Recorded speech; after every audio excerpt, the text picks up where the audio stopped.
Hello welcome to ഐജൂസ് tasty trails. Restaurant സ്റ്റൈലിലുള്ള ഒരു ചിക്കൻ ഫ്രൈഡ് റൈസിൻ്റെ റെസിപ്പിയാണ്. ഞാൻ 1 കിലോ ബസുമതി റൈസാണ് എടുത്തിട്ടുള്ളത്. അരി ഒരു 30 മിനിറ്റ്സ് മുന്നേ വെള്ളത്തിൽ സോക്ക് ചെയ്ത് വെക്കുന്നുണ്ട്. പെട്ടെന്ന് കുക്ക് ചെയ്ത് കിട്ടാൻ വേണ്ടിയിട്ടാണ് അങ്ങനെ ചെയ്യുന്നത്. ഇനി ഞാനൊരു കുക്കറിലേക്ക് 5 പീസ് ചിക്കൻ ഇട്ട് കൊടുത്തിട്ടുണ്ട്. അതിലേക്ക് 1/4 ടീസ്പൂൺ കുരുമുളക് പൊടിയും ആവശ്യത്തിന് ഉപ്പും 1/2 ടീസ്പൂൺ മഞ്ഞൾപ്പൊടിയും 1/4 ഗ്ലാസ് വെള്ളവും കൂടെ ചേർത്ത് ഒന്ന് വേവിക്കാൻ വെക്കുന്നുണ്ട്. ഒരു 2-3 വിസിൽ വന്നു കഴിഞ്ഞ് കഴിഞ്ഞാൽ നമ്മുടെ ചിക്കൻ അത്യാവശ്യത്തിന് വെന്ത് കിട്ടിയിട്ടുണ്ടാവും. ഇനി നമുക്കതൊന്ന് ചെറിയ കഷ്ണങ്ങളാക്കിയിട്ട് മാറ്റി വെക്കണം. പിന്നെ അതിൽ വെള്ളം ഉണ്ടെന്നുണ്ടെങ്കിൽ നമുക്കതൊന്ന് വറ്റിച്ചെടുക്കണം. എന്നെങ്കിലാണ് ആ പൊടികളുടെ ഒക്കെ ആ ഒരു ടേസ്റ്റ് ചിക്കനിലേക്ക് ഇറങ്ങുള്ളൂ. ഇനി നമുക്ക് നെക്സ്റ്റ് ആയിട്ട് വെജിറ്റബിൾസ് എല്ലാം കട്ട് ചെയ്തെടുക്കണം. നമ്മളിവിടെ ക്യാബേജ് ഒരു പകുതി പീസാണ് എടുത്തിട്ടുള്ളത്. അത് നമ്മൾ കുഞ്ഞിയതായി കട്ട് ചെയ്തെടുക്കുന്നുണ്ട്. ചോപ്പർ ഉണ്ടെന്നുണ്ടെങ്കിൽ എല്ലാ വെജിറ്റബിൾസും കൂടെ അതിൽ കട്ട് ചെയ്ത് എളുപ്പത്തിൽ സെറ്റ് ചെയ്തെടുക്കുക.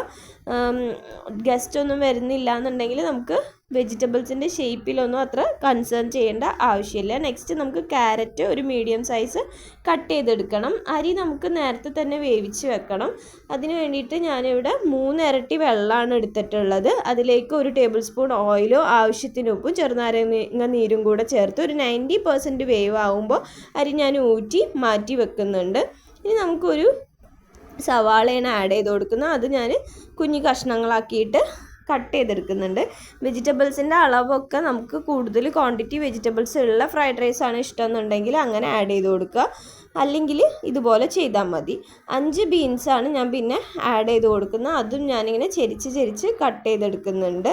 അടുത്തതായിട്ട് നമുക്ക് ക്യാപ്സിക്കം ആഡ് ചെയ്ത് കൊടുക്കണം. ഒരു മീഡിയം സൈസ് ക്യാപ്സിക്കം ഞാൻ ഫുള്ളായിട്ട് എടുക്കുന്നുണ്ട്. അതും ഞാനിങ്ങനെ ചെരിച്ച് കട്ട് ചെയ്ത് കൊടുക്കുന്നുണ്ട്. അപ്പോൾ ക്യാപ്സിക്കവും നമ്മളിവിടെ സെറ്റാക്കിയിട്ടുണ്ട്. അപ്പോൾ നമ്മുടെ വെജിറ്റബിൾസൊക്കെ ഒരുവിധം നമ്മൾ സെറ്റാക്കിയിട്ടുണ്ട്. ഇനി നമ്മൾ ഇതിലേക്ക് ഒരു 2 ടീസ്പൂൺ ഗാർലിക്കും ഒരു 1 ടീസ്പൂണോളം ഇഞ്ചിയും നമുക്ക് ചെറിയ കഷ്ണങ്ങളാക്കി അരിഞ്ഞ് എടുക്കണം.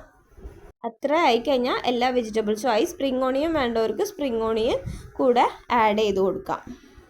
റെഡിയാക്കി എടുത്തിട്ടുണ്ടെങ്കിൽ നമുക്ക് വേഗം ഇതൊക്കെ സോട്ട് ചെയ്തെടുക്കാം. അതിന് വേണ്ടി ഒരു നോൺ സ്റ്റിക്കിൻ്റെ പാൻ വെച്ച് ആവശ്യത്തിന് ഓയിൽ ഒഴിച്ച് കൊടുക്കുന്നുണ്ട്. അതിലേക്ക് ഓരോ വെജിറ്റബിൾസ് ആയിട്ട് ആഡ് ചെയ്ത് കൊടുക്കുക. വെളുത്തുള്ളി ഇട്ട് കൊടുത്തു, അത് ചൂടാക്കി എടുത്തു. ഇനി അതിലേക്ക് ഇഞ്ചി ഇട്ട് കൊടുത്തിട്ടുണ്ട്, അതൊന്ന് ചൂടാക്കി എടുത്തിട്ടുണ്ട്. ഇനി നമുക്ക് സവാള ആഡ് ചെയ്ത് കൊടുക്കുക. സ്പ്രിംഗ് ഓണിയൻ വേണമെന്നുണ്ടെങ്കിൽ സ്പ്രിംഗ് ഓണിയൻ കൂടെ ആഡ് ചെയ്ത് കൊടുക്കുക. ഇനി അതിലേക്ക് ക്യാപ്സിക്കം ഇട്ട് കൊടുക്കുന്നുണ്ട്. ക്യാപ്സിക്കവും നന്നായി ഒന്ന് ചൂടാക്കി എടുക്കുകയാണ് ചെയ്യണുള്ളൂ. എല്ലാം ഹൈ ഫ്ലെയിമിൽ ഇട്ടിട്ട് എടുക്കുക. അതുകൊണ്ടാണ് നോൺ സ്റ്റിക്കിൻ്റെ പാനാണ് ബെറ്റർ എന്ന് പറഞ്ഞത്. ഇനി നമുക്ക് ക്യാബേജ് ആഡ് ചെയ്ത് കൊടുക്കുക. ക്യാബേജും ഇതേപോലെ ഒന്ന് ചൂടാക്കി എടുക്കുന്നുണ്ട്. ക്യാരറ്റ് ഇട്ട് കൊടുക്കുക. ക്യാരറ്റും നന്നായിട്ടൊന്ന് സോട്ട് ചെയ്തെടുക്കുന്നുണ്ട്.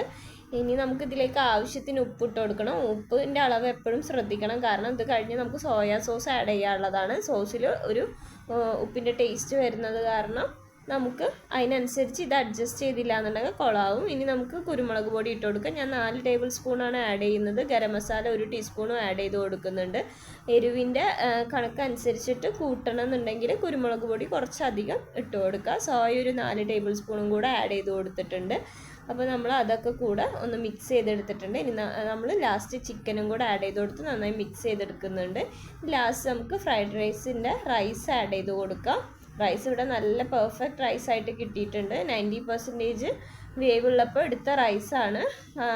അത് നേരത്തെ എടുത്ത് വെക്കണം, അല്ലെങ്കിൽ റൈസ് പൊട്ടി പോകാനുള്ള ചാൻസ് ഉണ്ട്. അപ്പോൾ അങ്ങനെ എടുത്തിട്ടുള്ള റൈസ് ഞാനിവിടെ മിക്സ് ചെയ്ത് എടുക്കുന്നുണ്ട്. നന്നായിട്ട് എല്ലാ ഭാഗത്തേക്കും നമ്മുടെ വെജിറ്റബിൾസൊക്കെ എത്തുന്ന രീതിക്ക് മിക്സ് ചെയ്തെടുക്കുക. 1 ടേബിൾ സ്പൂൺ ജിഞ്ചിലി ഓയിലും കൂടെ ഒഴിച്ച് നന്നായി മിക്സ് ചെയ്യുക. എല്ലാവർക്കും വീഡിയോ ഇഷ്ടമായി എന്ന് വിചാരിക്കുന്നു. ഇഷ്ടമായി ലൈക്ക് ചെയ്യാനും ഷെയർ ചെയ്യാനും മറക്കരുത്. സബ്സ്ക്രൈബ് ചെയ്യാത്തൊരു ചാനൽ സബ്സ്ക്രൈബ് ചെയ്യണേ.